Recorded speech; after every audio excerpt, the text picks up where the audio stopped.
প্রাণের কীর্তন।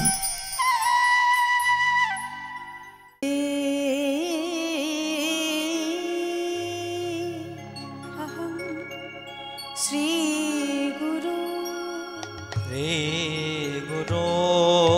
শ্রী যুত পদ কমল কমল শ্রী গুরু বৈষ্ণবাশ্চ শ্রী রূপাং সাগ্রজাতং সহোগণা रघुनाथनीता तांगे सजीवा श्रद्धैतांगे शबधूतं परिजना सहितं कृष्ण चैतन्य देवा श्री राधा कृष्ण पादना सहोगना ललिता श्री विशाखा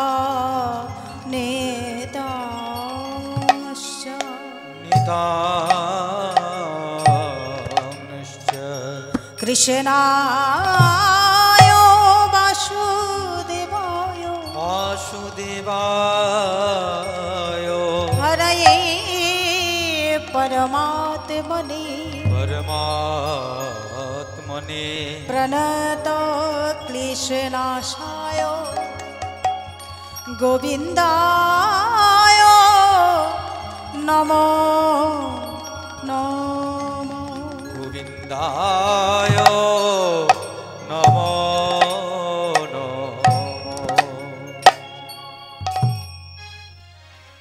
এখন লীলার বিষয়বস্তু প্রভাসযজ্ঞ বা দানব্রত যজ্ঞ। একদিন নারদ মুনির মনে বড় অহংকার হলো। কিসের অহংকার? নারদ মুনির মনে অহংকার হলো, আমার চেয়ে কৃষ্ণ ভক্ত আর বুঝি এই ত্রিভুবনে কেউ নাই। এই ত্রিভুবনের মধ্যে আমি হলাম সবচেয়ে বড় কৃষ্ণ ভক্ত। কিন্তু না, আমি যে নিজেকে ভক্ত ভক্ত বলে প্রমাণ করতে চাইছি, কিন্তু আমার চেয়েও তো আরো কোনো বড় কৃষ্ণ ভক্ত থাকতেও পারে। আমি বরং ত্রিভুবনে একটু খুঁজে দেখি যে আমার চেয়ে আরো কোনো বড় কৃষ্ণ ভক্ত আছে কিনা। তাই নারদ মুনি কি করলেন? ভক্ত খোঁজার জন্য বেরিয়ে পড়লেন। বিধির নন্দনয়াজি ভাবে মনে মনে, ওগো বিধির নন্দনয়াজি ভাবেন মনে মনে, কোথায় রহু কৃষ্ণ ভক্ত আমি দেখিব নয়নে। ওগো কোথায়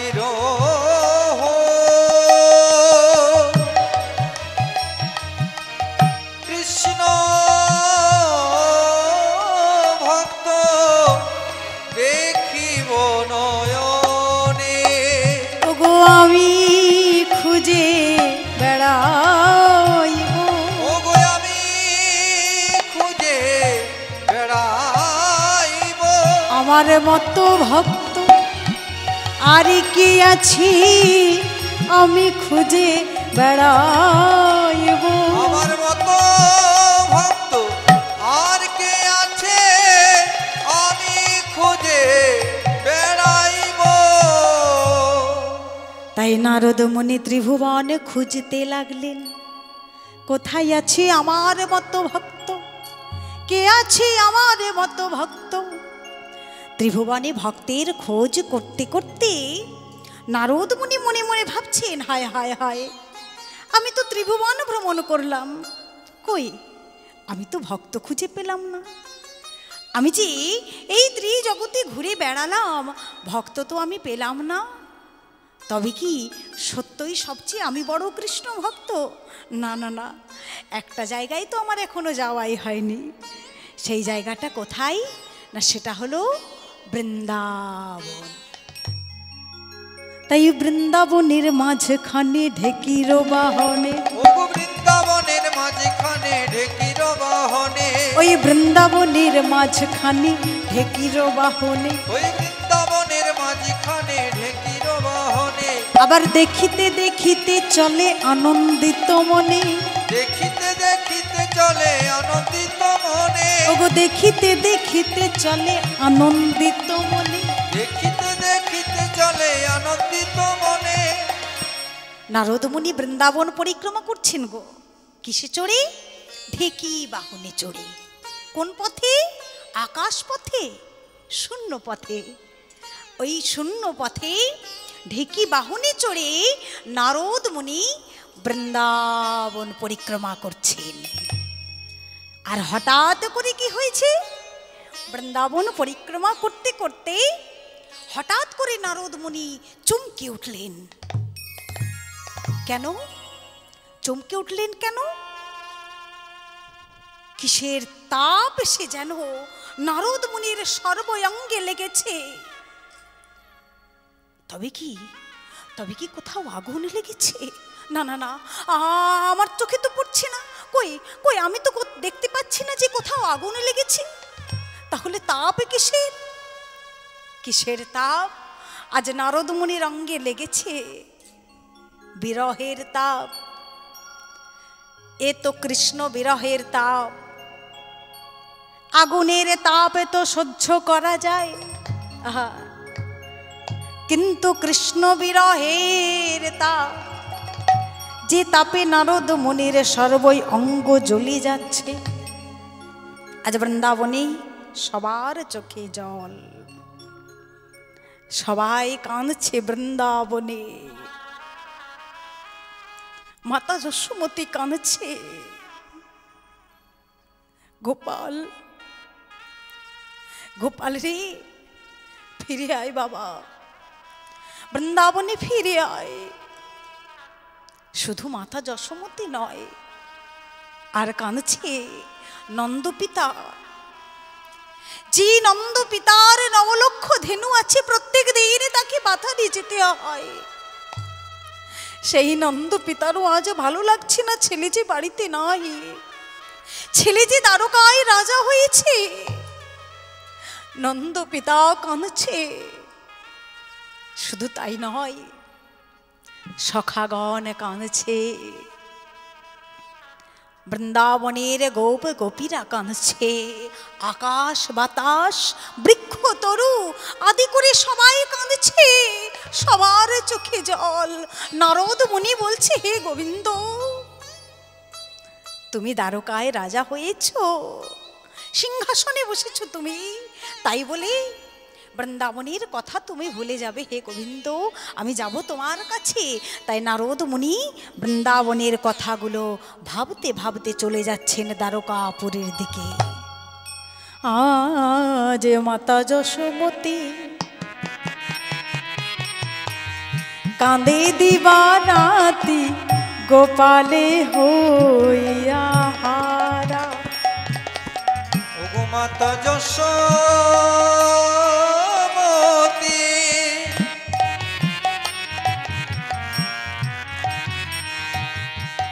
কাঁদে দিবানিশি, গোপালে হইয়া হারা।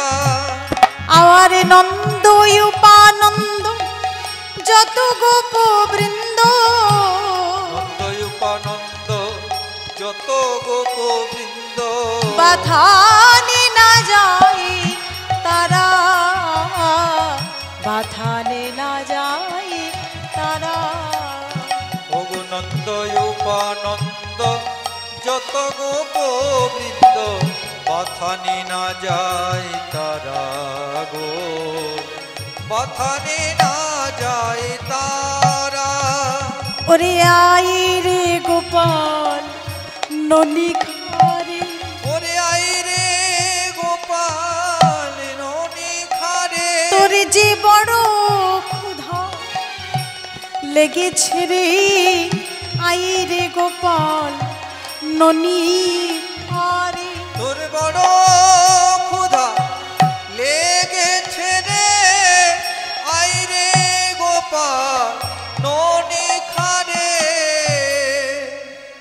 আজ মাতা যশোমতী কাঁদছে, আরে কাঁদিছে নন্দ পিতা, আর সখাগণ কাঁদছে কেমন ভাবে?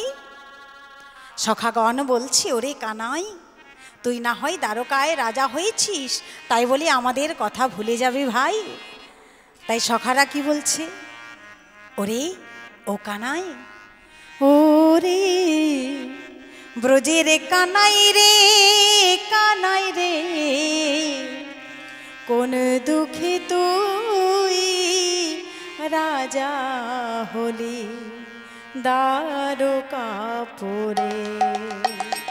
ওরে ব্রজের কানাই রে, কানাই রে, কোন দুঃখে তুই রাজা হলি দ্বারকাপুরে। সখারা কাঁদছে, আর কাঁদছে শ্রীমতী রাধা রানী, আর কাঁদছে শ্রীমতী রাধা রানী। ব্রজের ধুলার পারে কৃষ্ণ মূর্তি অঙ্কন করে, সেই ধুলায় গড়াগড়ি দিয়ে কাঁদছে, প্রাণনাথে প্রাণনাথে বলে, বৃন্দাবনের ধুলার উপর কৃষ্ণ মূর্তি অঙ্কন করে, সেই ধুলায় গড়াগড়ি দিয়ে রাধা রানী কাঁদিছে। সখীরা বলছে, রাধে রাধে, এমন করে কাঁদিস না রাধে, এমন করে তুই কাঁদছিস কেন? তুই যে বধূর জন্য কাঁদছিস, সেই বধূ তো তোকে ভুলে গেছে রাধে, তুইও ভুলে যা তোর বধূকে। না রে সখী, আমার বধূকে ভোলার জিনিস। কেউ যদি একবার আমার বধূকে ভালোবেসে থাকে, জন্ম জন্মান্তর চেষ্টা যদি সেও করে, আমার বধূকে যে সে ভুলতে পারে না সখী। আমি যে কখনো আমার বধূকে ভুলতে পারবো না। নারদ মুনি এই বৃন্দাবনের দশা দেখে মনে মনে ভাবছেন, হায় হায়, আমি যে ভেবেছিলাম যে আমি সবচেয়ে বড় কৃষ্ণ ভক্ত, কিন্তু না। চেয়ে দেখো, একবারে চেয়ে দেখো বৃন্দাবনবাসী, তাদের কত দুঃখ, কত কষ্ট, কেমন করে তারা কাঁদছে কৃষ্ণ হারা হয়ে। নন্দ পিতা কাঁদছে, চেয়ে দেখো মাতা যশোমতী কাঁদছে, চেয়ে দেখো কেমন করে সখারা কাঁদছে কানাই কানাই বলে। চেয়ে দেখো রাধারানী কেমন ধুলায় গড়াগড়ি দিয়ে কাঁদছে। আমি তো ভক্ত হতে পারলাম না, ওই বৃন্দাবনবাসী তো প্রকৃত কৃষ্ণ ভক্ত, যাদের কৃষ্ণ অন্ত প্রাণ, যারা কৃষ্ণ বিনান জানে না, যাদের কৃষ্ণ ভজন কৃষ্ণ সাধন, তারাই তো প্রকৃত কৃষ্ণ ভক্ত। আমি যাব তোমার কাছে, হে গোবিন্দ, কেমন সুখে আছো তুমি, কেমন ভাবে সিংহাসনে বসে তুমি কতটা সুখে আছো, আমি নিজের চোখে গিয়ে একবার দেখতে চাই। তাই নারদ মুনি বৃন্দাবনের দশা দর্শন করে দ্বারকার রাজপ্রাসাদের সামনে এসে দাঁড়ালেন। মনে মনে চিন্তা করলেন, আজ তো আমি গোবিন্দের কাছে যাব না, আজ বরং আমি এখানে দাঁড়িয়ে এমন একটা মন্ত্র প্রয়োগ করব, যে মন্ত্রটা শুনে গোবিন্দ আমার কাছে আসে। তাই নারদ মুনি বিনা যন্ত্রটিকে বলছে, ওরে বিনা, ওরে বলে বলে যন্ত্র, শোনবি না, আজ কিন্তু কৃষ্ণ নাম নয়, আজ কি গাইবি জানিস? আজ রাধা নাম মন্ত্র। কেন বলতো? এই রাধা নাম ছাড়া আজ কোনো গতি নাই। বলবি না যন্ত্র, রাধা নামে মন্ত্র, রাধা নামে ছাড়া জীবে কোনো গতি নাই। ওরে বিনা যন্ত্র রাধা নাম মন্ত্র, রাধা নাম ছাড়া আর কোনো গতি নয়। হরি বলবি না যন্ত্র রাধা নামে মন্ত্র, রাধা নামে ছাড়া জীবে কোনো গতি না। যেই না রাধা নাম গাইলেন, রাজপ্রাসাদের সামনে দাঁড়িয়ে যেই না রাধা নাম করেছেন নারদ মুনি, অমনি সেই রাধা নাম গিয়ে পৌঁছালো গোবিন্দের কানে। আর যেই না গোবিন্দ শ্রবণ করলেন সেই রাধা নাম, অমনি চমকে উঠলেন। এতদিন পর আমার প্রেমের গুরুর নাম আমি শুনলাম। কে শোনালো? কে আমাকে শোনালো এমন মধুর নাম? আমি যে কতদিন শুনিনি। আমার প্রেমের গুরুর নাম যে আমি কতদিন শ্রবণ করতে পারিনি। নারদ মুনি চলে এলেন সেই দ্বারকার রাজপ্রাসাদের সামনে। এসে দেখলেন কে আমায় শোনালো। ও ঋষিবর, তুমি আমায় শোনালে, তুমি আমায় শোনালে ঋষিবর। আমার প্রেমের গুরুর নাম তুমি শুনিয়েছ। বেশ, আর একবার শোনাও না গো, আর একবার এমন মধুর নাম আমায় শোনাও। নারদ মুনি বলছে, মহারাজ দণ্ডবত মহারাজ, আজ তো আমি তোমাকে নাম শোনাতে আসিনি। নাম শোনাতে আসনি? ও ঋষিবর, তাহলে বলো না তুমি কেন এসেছো? মহারাজ, আজ আমি তোমাকে একটা কথা বলার জন্য এসেছি। কি কথা? আজ আমি তোমাকে বলতে এসেছি যে তুমি হলে বড় পাপী। আমি পাপী? বলে হ্যাঁ, তুমি পাপী। কেন? আমি কি করলাম? শোনো মহারাজ, বৃন্দাবনে সবাই তোমার জন্য কাঁদছে। তাহলে তোমার জন্য যদি সবাই কাঁদে, তাহলে কি তুমি পাপী নও? তবে শোনো মহারাজ, তোমার এই পাপ থেকে মুক্তি পেতে গেলে তোমাকে একটা কাজ করতে হবে। কি কাজ? তবে বলবো মহারাজ, তোমাকে একটা যজ্ঞ করতে হবে। যজ্ঞ করতে হবে? বলে হ্যাঁ, কিন্তু কেমন ভাবে আমি যজ্ঞ করব? আমি তো কখনো যজ্ঞ করিনি। বলে আমি বলে দিচ্ছি, আমি সব কিছু নিয়ম তোমাকে বলে দেব। তুমি কেমন ভাবে যজ্ঞ করবে, কোথায় করবে, কিভাবে করবে, তুমি মন দিয়ে শুধু শুনে যাও। এই যে মহারাজ, শোনো শোনো, আমি তোমাকে তাহলে নিয়মগুলো বলে দিই। তুমি কোথায় যজ্ঞ করবে, কেমন করে করবে, তবে শুনে নাও। ত্রেতা যুগে প্রভু শ্রী রামচন্দ্র একটা যজ্ঞ করেছিল, আর তাই তুমিও দ্বারকার অধিপতি, তাই তোমাকেও একটা যজ্ঞ করতে হবে। তাই কেমন ভাবে করবে বলবো। ওগো ত্রেতায় রামের রাজা ছিল, অশ্বমেধে যজ্ঞ কইল। ত্রেতায় রাম রাজা ছিল, অশ্বমেধ যজ্ঞ কইল। ত্রেতায় রামের রাজা ছিল, অশ্বমেধে যজ্ঞ কইল। ত্রেতায় রামের রাজা ছিল, অশ্বমেধ যজ্ঞ কইল। এই যে ও মহারাজ, ত্রেতা যুগে রামচন্দ্র যে যজ্ঞটা করেছিল, সেই যজ্ঞটার নাম ছিল অশ্বমেধ যজ্ঞ। তাই তুমি যে দ্বারকার অধিপতি মহারাজ কৃষ্ণচন্দ্র, তুমি যে যজ্ঞটা করবে, সেই যজ্ঞটার কি নাম হবে জানো? বলে কি নাম?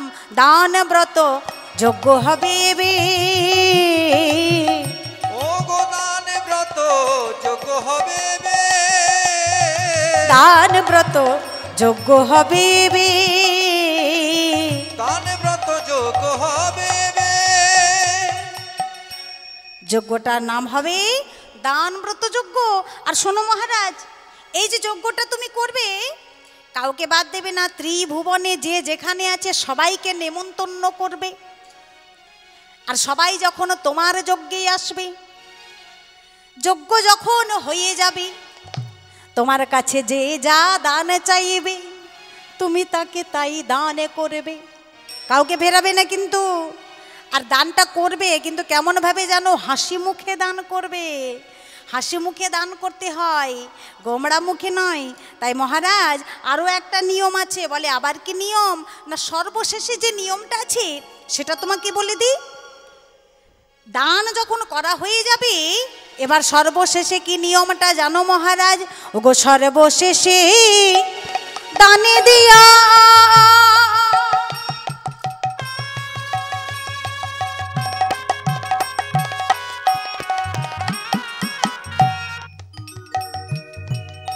ভিক্ষার ঝুলি স্কন্ধে লইয়া সর্বশেষ দান দিয়া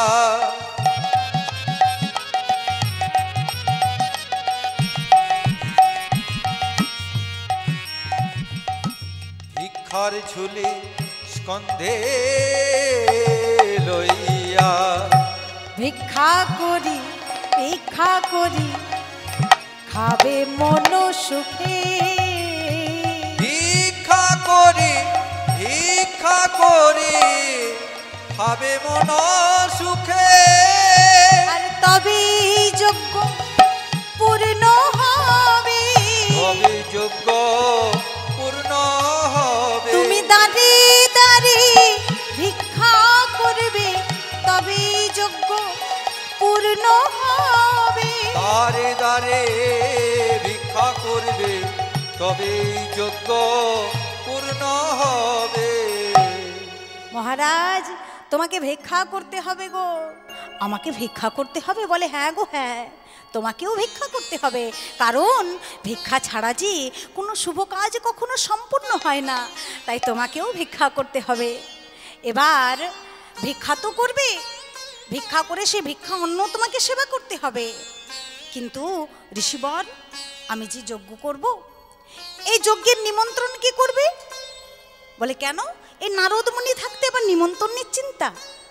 তুমি জানো না যে এই নারদ মুনি ওই বিনা যন্ত্রটি বাজিয়ে ত্রিজগৎ ঘুরে বেড়ায় স্বর্গ মর্ত্য পাতাল শোনো মহারাজ তুমি শুধু পত্রগুলো লিখে দাও আমি ত্রিভুবনে নিমন্ত্রণ করে দেব তাই যেই না নারদ মুনি বলেছে সঙ্গে সঙ্গে ভগবান কৃষ্ণচন্দ্র পত্র লিখতে বসলেন ত্রিজগতে সবার নামে পত্র লিখলেন পত্রগুলো লিখে যেই না নারদ মুনির হাতে দিয়ে দেবেন বলরামা দাদা ডেকে বলছে ওরে কানাই রে ওরে ভাই কানাই সবার নামে তো পত্র লিখেছিস ভাই আমি তো দেখলাম কিন্তু হ্যাঁ রে বৃন্দাবনে তো কারো নামে কোনো পত্র লিখিস নি ভাই তুই কি ভেবেছিস বৃন্দাবনবাসী যদি এই যজ্ঞে না থাকে আমি থাকবো কখনো না যে যজ্ঞে পিতা থাকবে না যে যজ্ঞে মাতা থাকবে না যে সখাদের সঙ্গে আমরা সারা দিনে কাটিয়েছি সেই সখারাও যদি যজ্ঞে না থাকে ওরে ভাই এই বলরাম কি করে সেই যজ্ঞে থাকবে থাকবো না তোর যজ্ঞে এই আমি চললাম যেও না দাদা যেও না আমায় ছেড়ে তুমি চলে যেও না দাদা এই দেখো আমি সবার নামে পত্র লিখব এই বলে পত্র লিখতে বসলেন মাতা নন্দ রানীকে পত্র লিখলেন নন্দ পিতাকে লিখলেন সখাগণকে পত্র লিখলেন বৃন্দাবনে সবার নামে পত্র লিখলেন শুধু রাধা রানীকে বাদ দিয়ে পত্রগুলো লিখে দিয়ে দিলেন নারদ মুনির হাতে আর যেই না নারদ মুনির হাতে পত্রগুলো দিয়েছেন নারদ মুনির মনে খুব আনন্দ কেন না নারদ মুনির ইচ্ছা ছিল যে আমি যদি গোবিন্দকে যজ্ঞটা করতে বলি ত্রিভুবনের নেমন্তনের সঙ্গে সঙ্গে বৃন্দাবনটা কিন্তু বাদ দেবে না আর যদি বৃন্দাবনে নেমন্তন্ন করে বৃন্দাবনবাসী এসে তাদের প্রাণ গোপালকে দেখতে পারবে প্রাণ কানাইকে দেখতে পারবে প্রাণ গোবিন্দকে দেখতে পারবে এটাই নারদ মুনির মনের ইচ্ছা তাই নারদ মুনির ইচ্ছা পূরণ করার জন্য নারদ মুনি নেমন্তন্ন পত্রগুলি হাতে নিয়ে নেমন্তন্ন করতে চলে যাচ্ছেন আজ নারদ মুনি নেমন্তন্ন পত্রগুলি হাতে পেয়ে মনের আনন্দে চলে যাচ্ছেন নিমন্ত্রণ পত্র লইয়া নারদ চলিল নিমন্ত্রণ পত্র লইয়া নারদ চলিল নিমন্ত্রণ পত্র লইয়া নারদ চলিল নিমন্ত্রণ পত্র লইয়া নারদ চলিল কৈলাসেতে যাইয়া ঋষি শিব করে দিল কৈলাসেতে যাইয়া ঋষি শিব করে দিল ওই কৈলাসেতে যাইয়া ঋষি শিব করে দিল কৈলাসেতে যাইয়া ঋষি শিব করে দিল চলে গেলেন কৈলাস পর্বতে কারণ নেমন্তন্ন যখন করতে হয় আগে করতে হয় বৈষ্ণবকে আরে দেবাদিদেব ভোলানাথ হলেন পরম বৈষ্ণব তাই কৈলাস পর্বতে গিয়ে যেই না ভোলানাথের হাতে নেমন্তন্ন পত্রটা তুলে দিলেন তো ভোলানাথকে বলা হয় পাগলা ভোলা নেমন্তন্ন পত্রটা পেয়ে মনে খুব আনন্দ কৃষ্ণ আমাদের নেমন্তন্ন করেছে যজ্ঞে যাওয়ার জন্য। পার্বতীকে দেখালেন, এবার দেবী পার্বতীও খুব আনন্দ, চলো চলো এই মুহূর্তে এক্ষুনি আমরা আমাদের গোবিন্দের যজ্ঞে বেরিয়ে পড়ি। তাই ভোলানাথ পার্বতীকে সঙ্গে করে লক্ষ্মী, সরস্বতী, কার্তিক, গণপতি, নন্দী, ভিঙ্গি, এমনকি ভূত প্রেত, দক্ষদানা সবাইকে সঙ্গে করে যজ্ঞে বেরিয়ে পড়লেন। সবাই চলে যাচ্ছেন। বৃন্দাবনে সবাইকে নেমন্তন্ন করলেন, ত্রিভুবনে সবাইকে নেমন্তন্ন করে নারদ মুনি সর্বশেষে এলেন রাধা রানীর কাছে। এসে দেখলেন রাধা রানী ধুলাই গড়াগড়ি দিয়ে কাঁদছে। রাধে ওঠো, রাধে ওঠো, তোমার প্রাণবধূ যজ্ঞ করছে দ্বারকার বুকে, তুমি এখানে কাঁদছো? আমার বধূ, আমার বধূ যজ্ঞ করছে? বলে হ্যাঁ গো হ্যাঁ। আর জানো সেই যজ্ঞে সবাইকে নেমন্তন্ন করেছে, দুঃখের বিষয় তোমাকে পত্র দিয়ে নেমন্তন্ন করেনি। বলে কি করে করবে? জানো না ঋষিবর যে ভালোবাসার মানুষকে কখনো পত্র দিয়ে নেমন্তন্ন করতে হয় না। বেশ করেছে, আমার বধূ আমায় নেমন্তন্ন করেনি, খুব ভালো করেছে, কিন্তু আমি যাব আমার বধূর যজ্ঞে। এই ললিতা, ও বিশাখা, এক কাজ কর, তোরা না তাড়াতাড়ি করে আমার বরণডালাটা সাজিয়ে দে, আমি যে আমার বধূর যজ্ঞে যাব। তাই সখীরা সকলে বরণডালা সাজাতে বসলেন। এমন সময় রায়বাঘিনী ননদিনী কুটিলা সেখানে এসে উপস্থিত। ব্যাপারটা কি? ব্যাপারটা তো ভালো লাগছে না, এতদিন তো সব কিছুই ঠিকঠাক ছিল, আজকে হঠাৎ করে বরণডালা। দাদাকে তো গিয়ে কথাটা বলতে হবে। অমনি কুটিলা ছুটতে ছুটতে চলে যাচ্ছেন দাদার কাছে। দাদা, ও দাদা, এই কি হয়েছে রে কুটিলা? চলো চলো চলো, দেখবে চলো, ঘর ছেড়ে তোমার বউ পালালো। এই কুটিলা, বউ পালালো মানে কি রে? বলে তোমার বউ পালিয়ে যাচ্ছে গো। এই কুটিলা, আমার বউ পালিয়ে যাচ্ছে মানে? বলে তোমার বউ পালিয়ে যাচ্ছে, দেখবে চলো। সঙ্গে সঙ্গে আয়ান ঘোষ রেগে গিয়ে মা কালী রশিটা হাত থেকে নিয়ে দাঁড়িয়ে বলছে, কুটিলা যদি তোর কথা সত্য হয় তো ভালো, না হয় এই রশিটা দিয়ে আমি তোরই মুন্ড ছেদ করব। চলো চলো, তুমি আমার সঙ্গে গিয়ে দেখবে চলো। যেই না এসে দাঁড়ালেন, দেখলেন রাধারানী বরণডালা সাজাচ্ছি। যেই না বাধা দিয়ে চাই যে কোথায় যাওয়ার জন্য তুমি এভাবে সুন্দর করে বরণডালা সাজাচ্ছ, আমি তোমার স্বামী, আমি তোমাকে বারণ করছি, তুমি যেতে পারবে না। যেই না বাধা দিয়েছে রাধারানী ভাব পরিবর্তন করলেন, কালী মূর্তি ধারণ করে দাঁড়িয়েছেন। দেখলেন যে আয়ান ঘোষ কালী পুজো করে, তাই আমি যদি কালী মূর্তি ধারণ করে দাঁড়াই আর আয়ান ঘোষ আমায় বাধা দিতে পারবে না। আর যেই না কালী মূর্তি ধারণ করে দাঁড়িয়েছেন রাধারানী, অমনি আয়ান ঘোষ গিয়ে চরণ তলে লুটিয়ে পড়লেন। চরণ দুটো জড়িয়ে ধরে বলছে, মা, মা তোর চোখের কাজল সারা গায়ে মাখিয়ে দিলে কে? মা তোর চোখের কাজল সারা গায়ে মাখিয়ে দিল কে? মাগো কে পরালো শ্মশান চিতা? কে পরালো শ্মশান চিতায়? মা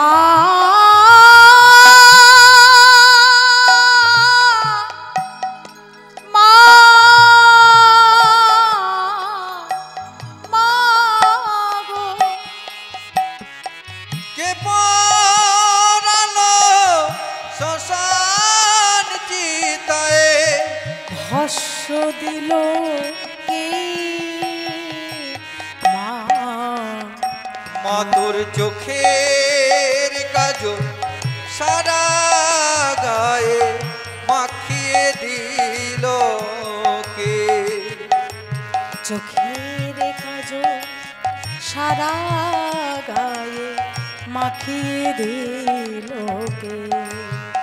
মা তোর চোখের কাজল সারা গায়ে মাখিয়ে দিল কে? যেই না কালী মূর্তি ধারণ করে দাঁড়িয়েছিল রাধারানী, অমনি আয়ান ঘোষ বলছে, মাগো আর আমি তোকে বাধা দেব না, যা যা, যেখানে মন যেতে চাই সেখানে চলে যা। এবার বিদায় পেয়ে গেলেন।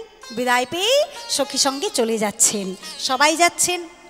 নন্দ যশোদা আদি যত ব্রজবালা, বৃন্দাবনে যত ছিল কৃষ্ণ রসকানা। কৃষ্ণ রসকালা। মনের আনন্দে সবাই যাচ্ছেন, রাধারানী সখী সঙ্গে যাচ্ছেন। চারটে দরজা ওই দ্বারকার রাজপ্রাসাদের। প্রথম দ্বারে মা দাঁড়িয়েছে, প্রথম দ্বারে গিয়ে মা দাঁড়িয়েছে, কিন্তু দারোয়ান তো আর ভেতরে যেতে দিচ্ছে না মাকে। ও দাঁড়ি, আমায় একবার ভেতরে যেতে দে না, আমি আমার গোপালের সঙ্গে দেখা করব। কে তুমি? আমি আমি তো গোপালের মা। তুমি কি করে গোপালের মা হবে? সে তো দেবকী, আমাদের মহারাজ কৃষ্ণচন্দ্র দেবকীর সন্তান, আর তুমি বলছো গোপালের মা। যাও যাও যাও, এক্ষুনি চলে যাও। দাঁড়িরা মাকে এমনভাবে বাধা দিয়েছে, মা মাটিতে পড়ে গেল। কিন্তু পড়ে গেলে কি হবে? ননির বাটিটা মায়ের হাতে রয়ে গেল, আর ননির বাটিটা হাতে নিয়ে ওই রাজপ্রাসাদের দরজায় পড়ে গিয়ে মা নন্দরানী প্রাণের গোপালকে ডাকছে, গোপাল, গোপালে রে সাড়া দে গোপাল, সাড়া দে গোপাল রে। গোপাল, একবার সাড়া দে বাবা, সাড়া দে, একবার সাড়া দে, সাড়া দে গোপাল। যেই না গোপাল নামটা শুনেছি চমকে উঠলে, তবে কি আমার মা এসেছে? ছুট্টে রাজপ্রাসাদে থেকে বেরিয়ে যাই না এলেন, এসে দেখলেন মা মাটিতে পড়ে আছে, জড়িয়ে ধরে বলছে, মা গো, আজ তুমি এসেছো, আমার যে বড় ক্ষুধা লেগেছে, আমায় একটু নবনী খাইয়ে দাও না মা। মায়ের হাতে নবনী যেই না সেবা করতে যাবেন, এমন সময় দেবকী মা এসে বলছে, দাঁড়াও, কি তুমি আমার কৃষ্ণকে নবনী খাওয়াচ্ছ? বেরিয়ে যাও এখান থেকে, ও আমার সন্তান। যশোদা মা বলে আমার সন্তান, দেবকী মা বলে আমার সন্তান। দুই মায়ের মধ্যে যখন ঝগড়া শুরু হয়ে গেল, দেবী পার্বতী এসে সেই সমস্যার সমাধান করলেন। যেই মায়ের স্তনদগ্ধ ধারা 100 পর্দা ভেদ করে গোপালের চাঁদ বদনে পড়বে, সেই হবে গোপালের আসল মা। দুই মায়ের পরীক্ষা হলো, কিন্তু দেবকী মায়ের মা পরীক্ষায় জিততে পারলেন না। যশোদা মায়ের স্তনদুগ্ধ ধারা 100 পর্দা ভেদ করে গোপালের চাঁদ বদনে পড়েছে। এবার দ্বিতীয় দ্বারে নন্দ পিতার সঙ্গে মিলন হলো, প্রথম দ্বারে মায়ের সঙ্গে মিলন হলো, তৃতীয় দ্বারে সখাদের সঙ্গে মিলন হলো, চতুর্থ দ্বারে শ্রীমতী রাধারানী দাঁড়িয়ে আছে। যেই না গোবিন্দ চতুর্থ দ্বারে গেলেন, আজ রাধারানী বদনটা ঢাকা দিয়ে বলছে, এই চলে যেতে বল। কেন? বলে, আমি তো রাজা কৃষ্ণকে ভালোবাসিনি, আমি তো ভালোবেসেছি রাখাল কৃষ্ণকে। অমনি গোবিন্দ কি করলেন? রাজবেশ খুলে দিয়ে, রাজ মুকুট খুলে দিয়ে, রাজ অলঙ্কার খুলে দিয়ে বৃন্দাবনের বেনু বাজানো ধেনু চড়ানো রাখাল কৃষ্ণ হয়ে দাঁড়িয়েছেন। রাধে, এবার আমার বদন পানে চেয়ে দেখো। তাই কি করলেন? দুইজনে দুইজনের বদন পানে চেয়ে আছেন। শোভাটি কেমন হলো গো? রাধা মুখ দেখে কৃষ্ণ, কৃষ্ণ মুখ রাধা, রাধা মুখ দেখে কৃষ্ণ, কৃষ্ণ মুখ রাধা। যত দেখে তত লালসা জাগে, যত দেখে তত লালসা জাগে। দেখেও দেখার স্বাদ মেটে না, যত দেখে তত লালসা জাগে। দেখেও দেখার স্বাদ মেটে না, যত দেখে তত লালসা জাগে। দুইজনে দুইজনের বদন পানে চেয়ে আছেন। গোবিন্দ মনে মনে ভাবলেন, গুরু এসেছে তারে, এবার গুরু চরণ ধৌত করতে হবে। প্রভাস থেকে জল এনে চরণ দুটো ধুইয়ে দিলেন, নিজের বসন অঞ্চল দিয়ে চরণ দুটো মুছিয়ে পরিষ্কার করে দিলেন। এবার নিজের চূড়ার ফুল দিয়ে সেই গুরু পূজা করলেন, রাধারানীকে পূজা করলেন। নারদমণি বলছে, হে গোবিন্দ, এবার যজ্ঞটা সম্পন্ন করবে চলো। তাই যজ্ঞাগারে গিয়ে যজ্ঞাসনে বসলেন, মন্ত্র পাঠ করলেন, যজ্ঞে আহুতি দান করলেন। এইভাবেই যজ্ঞটা সম্পন্ন করলেন। যা যা নিয়ম ছিল যজ্ঞ শেষে দান করলেন। আর সর্বশেষ যে নিয়মটা ছিল, ভিক্ষা করে ভিক্ষা অন্ন সেবা করলেন। এইভাবে অনাদির আদি গোবিন্দ সেই দান ব্রত যজ্ঞ, প্রভাস যজ্ঞ লীলা এইখানেই সমাপ্ত করলেন। হরি বল, হরি বল, হরি বল, হরি বল, হরি বল, হরি বল, হরি বল, হরি বল, হরি বল, হরি বল, হরি বল, হরি প্রাণের কীর্তন।